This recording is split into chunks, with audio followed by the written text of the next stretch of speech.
There is no dignity quite so impressive, and no independence quite so important as living within your means. Calvin Coolidge.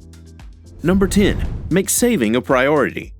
Saving is the number one most important way of meeting your financial goals, whether that is for retirement, a big purchase, or to cushion you during the hard economic times. Making saving a priority will always ensure that, in case of financial hardship, you're sorted.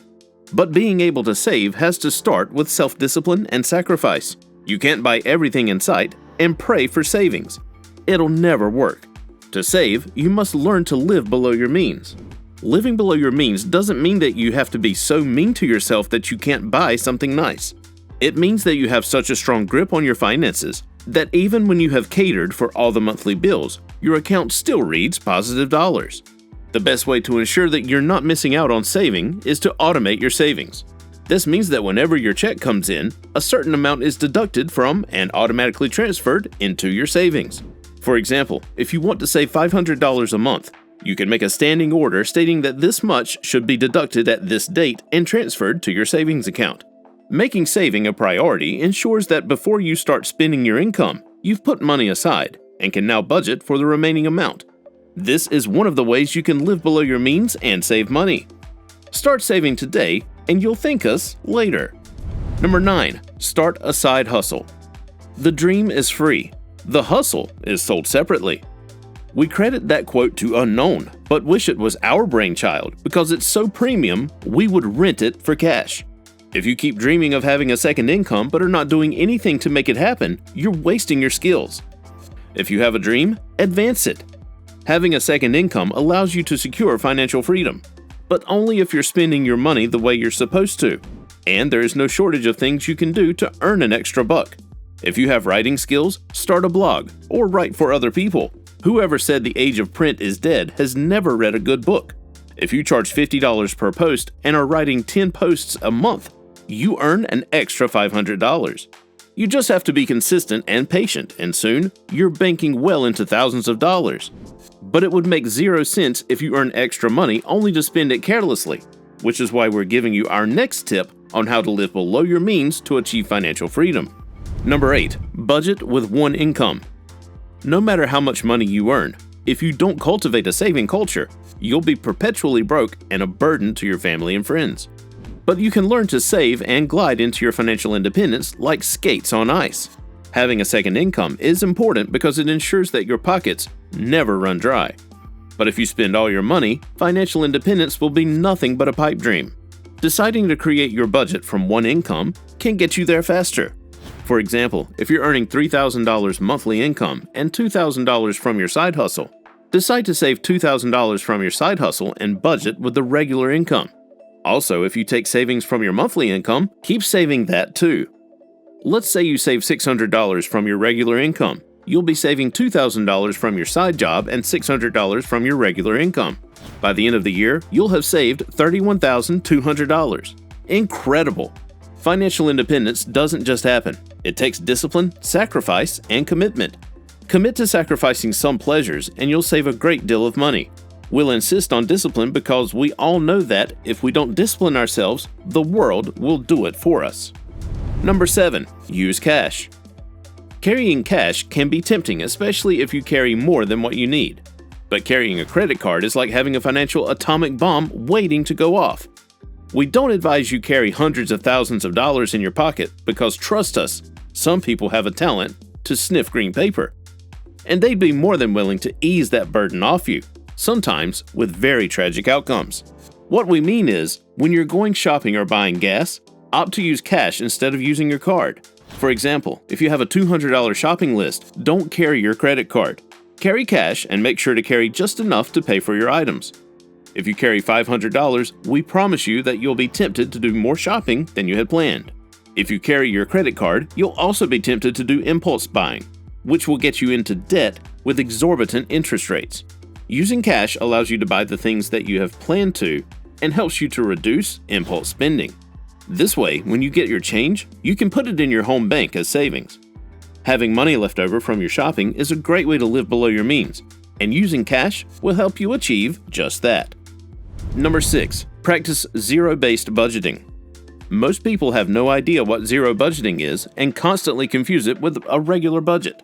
A regular budget is where you list down your expenses and then do all the calculations to see how much you'll spend.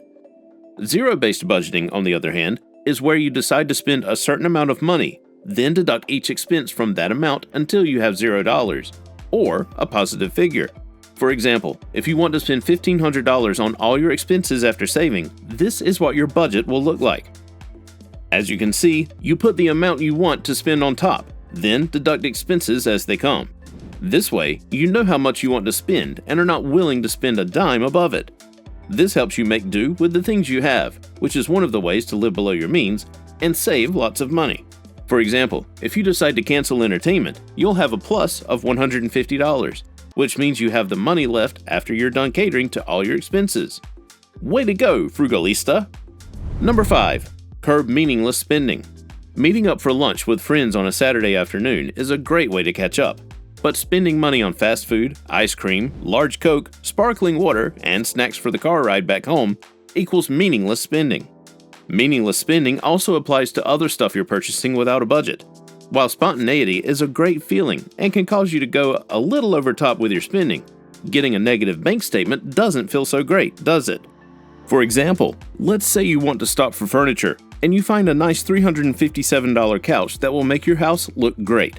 But you also find some $2 throw pillows you like and decide to throw 5 of them into the cart. You've just spent $10 of unplanned money. If you had forgotten to buy some detergent earlier, you'd have to dig deep into your pocket to find more money. Curbing impulsive buying will also allow you to have extra money to spend on an unexpected need. It also allows you to live below your means, which helps you save money. Number 4. Be frugal. Catherine Pulsifer said it best when she quoted, "Being frugal does not mean being cheap. It means being economical and avoiding waste." Living frugally means knowing where every dollar goes, which helps you to live below your means and achieve financial freedom. Being frugal does not mean that you should always go for poor quality items because they're the cheapest. You will end up spending more money than you would have if you had bought more expensive high quality items. For example, if you buy a $200 pair of earrings, they would last longer than the $30 ones. Another example is doing your shopping. Buying in bulk saves you a lot of money and allows you to live below your means, which is a great way to save your money. Creating a budget also helps you to buy things that you need and avoid the non-essentials that can cost you a lot of money. Being frugal not only helps you live below your means, which saves you money, but it also allows you to live a simple life of good health, peace, and financial freedom. Number 3. Reduce expenses. Who wants to pay more than 50% of their earnings on expenses? This not only costs you money, but it also leaves you feeling drained and completely beat. To live below your means and save your money, you can look at your expenses and find out which ones you can do away with and which ones you can reduce. For example, having a monthly gym membership will cost you between $50 and $100 per month. That is an expense you don't have to include in your budget. This is because in a year, you would have paid upwards of $1,200. You can, instead, have your workouts at home and put your membership money into savings. You can also ditch coaches and self-learn skills at home. You can also save your energy by adopting smart consumption to lower your electricity bill, such as making sure you turn off all your gadgets when not in use. Look at your expenses and determine which ones you can do without and cut them off. You can also look for ways to reduce your expenses, such as negotiating with your landlord, ditching monthly mowing expenses and doing it yourself, and other expenses. You save hundreds of dollars when you decide to live below your means. Number 2. Plan big purchases. At some point in life, we're required to make big purchases that, if not well thought out, can deplete your finances and spin you down the debt spiral, which then becomes a deep hole that may take years to get out of. Planning big purchases allows you to be financially and psychologically prepared to deal with them, which allows you to live a normal, frugal life, as well as make a big purchase that would have taken you years to acquire. For example, if you decide to buy a car, assuming you have a good credit score, you don't just go to the dealership and use your credit card. Doing that starts a whole other problem of dealing with debts that might take years to clear, which may result in high interest rates or repossession, or both. To be able to live below your means, you need to plan yourself way before making the big purchase.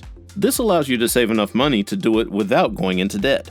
If you want to buy a $20,000 used car with your second income that earns you $1,500, you can live below your means and save all that money towards your big purchase. In a year, you would have saved $18,000 and can top it up with your regular savings and make your purchase hassle-free. Allowing yourself time to plan a big purchase takes the stress out of the task, which keeps anxiety and other stress-related issues away. You're able to live your life normally and peacefully. Before we get into number 1, make sure to check out the links in the description for our best recommendations to boost your savings. Number 1. Lower your interest rates. Banks and credit card companies have mastered the art of earning big by reaping massive interest rates from credit card holders. That is why they're able to so casually lend to more than 189 million Americans. According to Forbes, interest rates from credit card purchases skyrocket compared to other types of loans. This is especially so if you have an APR of 25 to 30%, which can make having a credit card a costly affair. But even if your APR is 10%, but you have a poor credit score, you can still pay high interest rates on your credit card balance. To lower your interest rates, here are a few things you can do. Ensure your credit score is good. Credit card holders that have a good credit score often enjoy lower interest rates than their counterparts with a poor credit score. Ensure you don't miss payments. Borrowers that miss payments are termed as risks, and their interest rates skyrocket. Banking income from all your jobs can help lower your credit score. People with higher incomes are considered low risk, which helps them get a lower interest rate. To be able to lower your interest rates, learn how to live below your means so you can make large payments. This pleases the credit card companies who return the favor by giving you a low interest rate. Letting your credit get so bad that you have to pay high interest rates is like throwing money outside the window on a windy day. Make sure to check out the next video. You're going to get a ton of value from this one. See you there.